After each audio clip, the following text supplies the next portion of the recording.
మరి ఆ సీటు కొన్నాళ్ళు ఒక 10 days 15 days లోపు నేను మళ్ళీ ఆ సీటు మార్చివేయడం జరిగింది. అప్పటి నుంచి ప్రజలకు ఒక విధమైన నమ్మకం ఉండిపోయింది. ఇంటింటా అంతా ఆడపిల్ల తిరిగి తిరిగి తిరిగి ఆఖరికి సీట్ లేకుండా పోయిందనే భావన ఒకటి. అందరూ నన్ను ఆశీర్వదించి మంచి భవిష్యత్తు ఉంటుంది, మంచి భవిష్యత్తు అన్నట్టుగానే నేను జిల్లా పరిషత్ చైర్మన్ చేయగలిగాను, అన్నట్టుగానే నేను మళ్ళీ రాజ్యసభ ఎంపీ చేయగలిగాను. మళ్ళీ ప్రజారాజ్యం నుంచి నాకు మెగాస్టార్ చిరంజీవి గారు నాకు అవకాశం ఇచ్చారు ఈ పిఠాపురం నియోజకవర్గానికి. అప్పుడు మిస్ అయింది, మళ్ళీ ఆ స్టార్ ద్వారా మిస్ అయింది. ఈ స్టార్ ద్వారా నేను ఇక్కడ నియోజకవర్గంలో ఎమ్మెల్యేగా చేయగలిగాను. తర్వాత జగన్మోహన్ రెడ్డి గారు మరి నేను మధ్యలో ఒక గ్యాప్ ఎక్కడ వచ్చిందంటే సమైక్య ఆంధ్ర తర్వాత మన రాష్ట్రం విడిపోయిన తర్వాత నేను 14 to 19 పోటీ చేయలేదు. కానీ 19లో మళ్ళీ జగన్మోహన్ రెడ్డి గారు నాకు అవకాశం ఇచ్చారు. అవకాశం ఇచ్చి ఎంపీగా పోటీ చేసే అవకాశం ఇచ్చారు. అతి తక్కువ టైంలో వారు ఇచ్చిన నమ్మకానికి, ప్రజలు నాకు ఇచ్చిన ఆశీర్వాదానికి నేను పార్లమెంట్కి వెళ్ళగలిగాను. ఎప్పుడైనా సరే ఒక రాజ్యసభ సభ్యురాలుగా కావచ్చు, ఒక ఎంపీగా కావచ్చు, ఒక ఎమ్మెల్యేగా కావచ్చు, ఒక జిల్లా పరిషత్ చైర్మన్గా కావచ్చు, నేను ఎప్పుడూ ప్రజలను మర్చిపోలేదు. ముఖ్యంగా అన్ని నియోజకవర్గాలు ఒక ఎత్తు, నాకు పిఠాపురం నియోజకవర్గం ఒక ఎత్తు. పిఠాపురం నియోజకవర్గంతో అత్యంత సన్నిహితమైన సంబంధం ఉంది.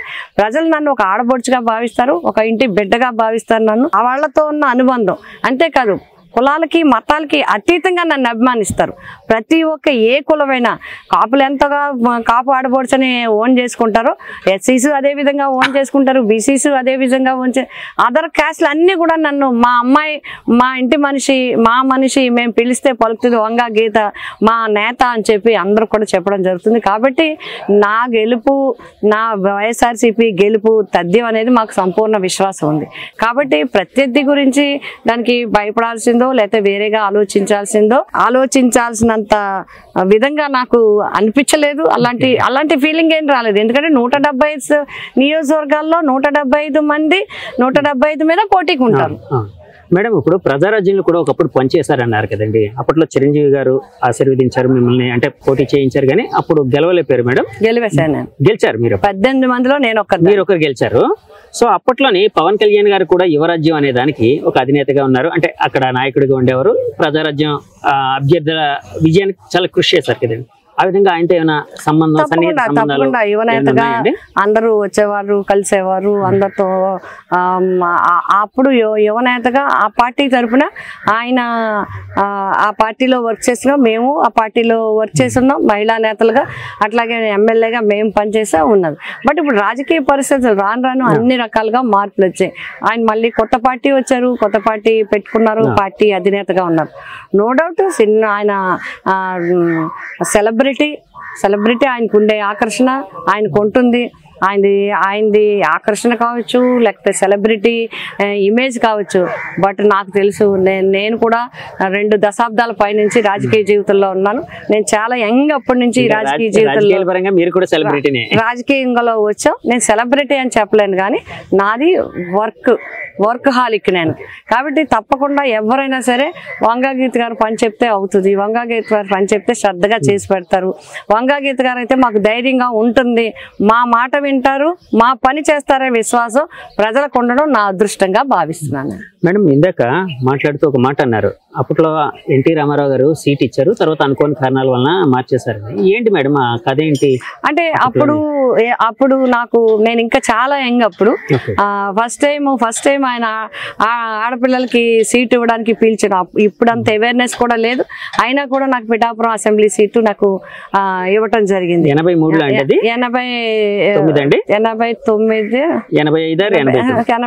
89 బహుశా 89 అనుకుంటాను. 89 95లో 91 మేబీ 91 అనుకుంటాను. ఆ ఎలక్షన్ లో నాకు ఇచ్చారు. అయితే అక్కడుండే స్థానికంగా ఉండే ఎమ్మెల్యే గారు పట్టుబట్టడం వల్ల మళ్ళీ నేను చిన్నదానే కాబట్టి మళ్ళీ ఆయనకే ఇవ్వటం జరిగింది ఈ కారణాల వల్ల. బట్ ఎన్టీ రామారావు గారు చెప్పడం జరిగింది, నీకు ఎమ్మెల్యే టికెట్ తీశారు కాబట్టి నువ్వు ఎంపీ అవుతావు, ఎమ్మెల్యే అవుతావు, జిల్లా పరిషత్ చైర్మన్ అవుతావు, ఎన్ని పోస్టులు చేస్తావు, నీకు చాలా మంచి భవిష్యత్తు ఉంటుందని ఆ రోజు ఆయన నన్ను దీవించడం జరిగింది అన్నవరం దేవస్థానంలో. అట్లాగే వెంటనే ఈ మా అప్పుడు గవర్నమెంట్ వచ్చిన వెంటనే జిల్లా పరిషత్ చైర్మన్ మహిళకు అవగానే మొట్టమొదటిగా రాష్ట్రంలోనే జిల్లా పరిషత్ తూర్పుగోదావరికి మహిళా టికెట్ వంగాగీతకి కేటాయించింది ఎన్టీ రామారావు గారు ఆ రోజు. మేడం ఇప్పుడు ఎన్టీఆర్ గారితో పనిచేశారు, చంద్రబాబు గారితో పనిచేశారు, జగన్ గారితో పనిచేశారు. వీళ్ళ అంటే పనితీరు కానీ వాళ్ళ విజన్ కానీ ఏ విధంగా ఉంటుంది మేడం? అంటే ఎవరి పనితీరు ఎవరిది అనేది అప్పుడప్పుడు పరిస్థితులను బట్టి ఒక్కొక్క తీరులో రాజకీయంగా ఎవరైనా సరే డెవలప్మెంట్ ఏ మేనిఫెస్టో అయినా డెవలప్ చేయడానికే ఉంటుంది, ఏ నాయకుడైనా ఏ పార్టీ అయినా డెవలప్ చేయడానికనే ఉంటుంది, ఏ నాయకుడైనా కూడా ఒక ఏరియా ఈ రాష్ట్రాన్ని అభివృద్ధి చేయాలనే ఉంటుంది. అయితే జగన్ గారికి అందరికీ పోలిక ఏంటంటే జగన్ గారు ప్రో పీపుల్, ప్రో పూర్, అంతేకాకుండా డెవలప్మెంట్ ఒకవైపుని ఇప్పుడు హార్బర్స్ కానీ ఎయిర్పోర్ట్స్ కానీ లేకపోతే ఇతర ప్రాజెక్టులు కానీ SEZ డెవలప్మెంట్ కానీ ఇవన్నిటిని కృషి చేస్తూనే పేద ప్రజలకు ఒక నమ్మకం విశ్వాసం కల్పించారు. ఇది ఇప్పుడు వరకు జరగలేదు. ఎందుకు అని చెప్తున్నానంటే ఏవేవో కమిటీల వల్ల స్థానికంగా ఒక వేరు వేరు కమిటీలు, జన్మభూమి కమిటీలు కావచ్చు లేదా ఇంకొక కమిటీలు కావచ్చు, కమిటీల ద్వారా పేదల యొక్క సంక్షేమ భవిష్యత్తుని వారి చేతిలో పెట్టడం జరిగింది. బట్ ఎప్పుడు ఎవరు చేయని విధంగా బిఆర్ అంబేద్కర్ గారు చెప్పినట్టుగా, బాబా ఫూలే చెప్పినట్టుగా పేద ప్రజల జీవితాన్ని వేరే వేరే విధంగా పెట్టకుండా డైరెక్ట్గా ఏ ప్రభుత్వం అయితే వాళ్ళకి న్యాయం చేస్తుందో అదే నిజమైన ప్రభుత్వం అని వాళ్ళు చెప్పడం జరిగింది, పుస్తకాల్లో రాసి ఉన్నది. ఆ విధంగా జగన్మోహన్ రెడ్డి గారు ఒక వాలంటీర్ వ్యవస్థను తీసుకొచ్చారు, ఒక సెక్రటరియట్ వ్యవస్థను తీసుకొచ్చారు. దాని ద్వారా లంచం లేకుండా పార్టీలకు అతీతంగా ఈరోజు పార్టీ ఇంటి మీద ఏ జెండా ఉన్నా కూడా పథకం వెళ్ళింది. గతంలో అలా ఉండేది కదా, ఎంచేవారు పార్టీలు ఎవరు, మాకు ఓట్లు వేసేవాళ్ళు ఎవరు, మా వర్గం ఎవరు, మా గ్రూప్ ఎవరు అని ఎంచి పథకాలు ఇచ్చేవారు. ఈ ప్రభుత్వం ఎంచకుండా నిస్వార్థంగా అర్హతే ప్రాధాన్యంగా పథకాలు ఇచ్చేది. పేదవాడికి ఈరోజు భరోసా. జగనన్న ఇచ్చిన వాలంటీర్ ఉన్నాడు, నాకు ఏ కష్టం వచ్చినా వాలంటీర్ ద్వారా ప్రభుత్వానికి అందుతుంది, నాకు న్యాయం జరుగుతుందని చెప్పి నిజమైన for the people by the people to the people కి పూర్తి అర్థం ఎవరంటే జగన్మోహన్ రెడ్డి గారు ప్రభుత్వం. మేడం ఇప్పుడు 2019లో మీరు 19 ముందు వరకు తెలుగుదేశంలో ఉన్నారు. అంటే ప్రజారాజ్యం నుంచి మళ్ళీ తెలుగుదేశంకి వచ్చారు, తెలుగుదేశం నుంచి ప్రజారాజ్యం వచ్చారు. సరే తర్వాత మళ్ళీ వైసీపీకి వచ్చారు. అంటే ఎందుకు మేడం వైసీపీలో అంటే మిమ్మల్ని బలంగా ఆకర్షించి అంటే ఇందులో చేరాలి అని అనిపించిన విషయాలు ఏమైనా ఉన్నాయండి? అంటే సాధారణంగా ఇక్కడ నేను 2000 ఇంచుమించుగా 84, 85 నుంచి నేను డిగ్రీ చదువుతున్న రోజుల్లో అప్పుడు ఎన్టీ రామారావు గారికి రాష్ట్రంలో దించేయటం ఈ కార్యక్రమాలు జరిగినప్పుడు మేము స్టూడెంట్స్గా రావటం జరిగింది. అది కూడా రాజకీయ పరంగా రాలేదు మేము. మా హస్బెండ్కి అప్పుడే నాకు ఇంటర్మీడియట్లో మ్యారేజ్ అవ్వడం, మా హస్బెండ్కి పొలిటికల్గా ఇష్టం, ఆయనకి ఇష్టం అవడంతో మేము ఎన్టీ రామారావు గారు అంటే ఒక సినిమా యాక్టర్, ఎన్టీ రామారావు గారు అంటే అందరికీ తెలిసిన వ్యక్తి. అయ్యో ఎన్టీ రామారావు గారిని దించేశారనే దాని మీద మేము కాలేజీ నుంచి స్టూడెంట్స్ అందరూ కొవ్వొత్తుల ర్యాలీలు, రోడ్డు మీద నిరసనలు, పోలీస్ స్టేషన్ దగ్గర కూర్చోవటం ఇవన్నీ చేయటంతో ఆటోమేటిక్గా గుర్తింపు వచ్చింది. నాకు గుర్తింపు వచ్చి ఒక స్టూడెంట్ బాగా చేస్తున్నారు, ఒక ఉమెన్, అప్పుడు ఉమెన్ బాగా తక్కువ మందిలో బాగా చేస్తున్నారని చెప్పి నాకు పార్టీ పదవులు ఇవ్వటం, అట్లా వచ్చింది పొలిటికల్ లైఫ్. అలాగ వచ్చిన దానికి ఇంతవరకు రావటం జరిగింది.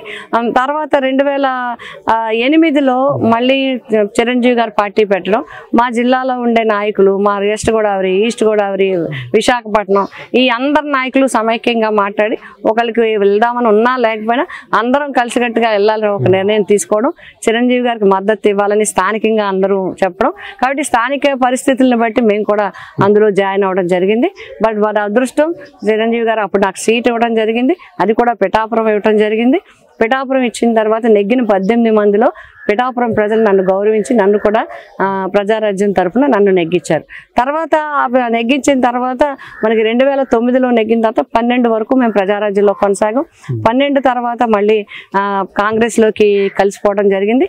14 వరకు నేను నియోజకవర్గానికి చేయవలసిన అన్నీ కూడా అప్పటి ముఖ్యమంత్రులు, అప్పటి మంత్రుల ద్వారా నేను తీసుకురావటం, నియోజకవర్గాన్ని హైలైట్ చేయటం, నియోజకవర్గ సమస్యల్ని పరిష్కరించడానికి కృషి చేయటం జరిగింది. తర్వాత సమైక్యాంధ్ర వల్ల రాష్ట్రం విడిపోవటం జరిగింది. రాష్ట్రం విడిపోయిన తర్వాత చాలా మంది చాలా అపోహలు చెప్తున్నారు, అన్ని చెప్పినా కూడా నేను ఒకటే ప్రకటన చేయడం జరిగింది. నేను గ్రామ స్థాయి నుంచి ఢిల్లీ స్థాయి వరకు చాలా పోరాటం చేశాను, సమైక్యంగానే ఉండాలి రాష్ట్రం అని. కాబట్టి నేను చాలా హట్ అయి ఉన్నాను. కాబట్టి మళ్ళీ ఏదో పార్టీలోకి వెళ్ళి మళ్ళీ అప్పుడు కాంగ్రెస్ లేదు కాబట్టి మేము కాంగ్రెస్తోనే ఉన్నాం. కాంగ్రెస్ లేదు, నేను టీడీపీలో కూడా స్టేట్ వైస్ ప్రెసిడెంట్ చేయడం జరిగింది. అట్లాగే కాంగ్రెస్లో కూడా PCC వైస్ ప్రెసిడెంట్ కూడా చేయడం జరిగింది. జరిగింది. అంటే ఇవన్నీ చేసిన తర్వాత మళ్ళీ ఏదో పార్టీకి వెళ్ళి మళ్ళీ ఉండడం కన్నా ఈ 5 సంవత్సరాలు రాజకీయాలకి దూరంగా ఉండాలి. బట్ కాన్స్టిట్యున్సీ ప్రజలకి కానీ కాన్స్టిట్యున్సీలో పిలిస్తే మంచి కారానికి పిలకపోయినా చెడ్డ కార్యక్రమానికి అన్నట్టుగా ఎవరికి ఏ కష్టం వచ్చినా కూడా వారికి వెన్నంటి ఉన్నాం, వారితోనే ఉన్నాం. అందుకోసమే ప్రజలతో ఉన్న సత్సంబంధాలు చూసి ప్రజలకి నా మీద పిఠాపురం నియోజకవర్గంలోని కాకినాడ నియోజకవర్గంలో కాకినాడ పార్లమెంట్లో నాకు ప్రజలతో ఉన్న అనుబంధం చూసి జగన్మోహన్ రెడ్డి గారు తప్పకుండా పార్లమెంట్కి ఒక మహిళకి ఇవ్వాలి. ఫస్ట్ టైం మహిళ పిఠాపురంకి ఫస్ట్ జిల్లా పరిషత్కి నేను ఫస్ట్ జిల్లా పరిషత్ ఉమెన్ జిల్లా పరిషత్ చైర్మన్, అట్లాగే పిఠాపురం నియోజకవర్గానికి ఫస్ట్ ఉమెన్ ఎమ్మెల్యే నేను, అట్లాగే కాకినాడ పార్లమెంట్ ఫస్ట్ ఉమెన్ ఇవ్వాలనుకుంటున్నాము అని చెప్పి వారు కూడా నాకు ఒక అవకాశం ఇస్తాము రమ్మన్నప్పుడు నేను కూడా జగన్మోహన్ రెడ్డి గారి యొక్క కార్యక్రమాలు వారి ఎజెండా అయిన తర్వాత వారితో కలవడం జరిగింది. వారు నాకు టికెట్ అనౌన్స్ చేయడం జరిగింది. ప్రజలందరూ కూడా కాకినాడ పార్లమెంట్ నియోజకవర్గ ప్రజలందరూ నన్ను గెలిపించడం జరిగింది. పార్లమెంట్ నియోజకవర్గంలో కూడా అత్యంత ప్రతిష్టాత్మకమైనది మాకు పిఠాపురానికి సంబంధించి SCZ రైతుల సమస్య సుప్రీంకోర్టులో సైతం ఎన్నో సంవత్సరాలు దగ్గర గత 12-13 సంవత్సరాలు పోరాడి సుప్రీంకోర్టులో కూడా ఓడిపోయి అలసిపోయిన వాళ్ళకి అన్యాయం చేసి వాళ్ళు మాయ మాటలు చెప్పి వాళ్ళ కమిటీలన్నింటినీ ముక్కలు చేసి వాళ్ళకి ఏమీ న్యాయం చేయకుండా వదిలేస్తే నేను పార్లమెంటు సభ్యురాలుగా పోటీ చేసే ముందు జగన్మోహన్ రెడ్డి గారిని మా నాయకుడిని ఒక్కటే అడగడం జరిగింది. SCZ రైతుల సమస్య మీద పరిష్కరించాలన్నప్పుడు తప్పకుండా ఒక హై లెవెల్ కమిటీ వేసి వాళ్ళకి మంచి పరిష్కార మార్గం చూపిద్దామని చెప్పి అనౌన్స్ చేశారు. అందుకు అనుగుణంగానే నేను పార్లమెంట్లోకి వెళ్ళాక మొట్టమొదటి ప్రసంగం కూడా నేను SCZ రైతుల గురించే మాట్లాడాను.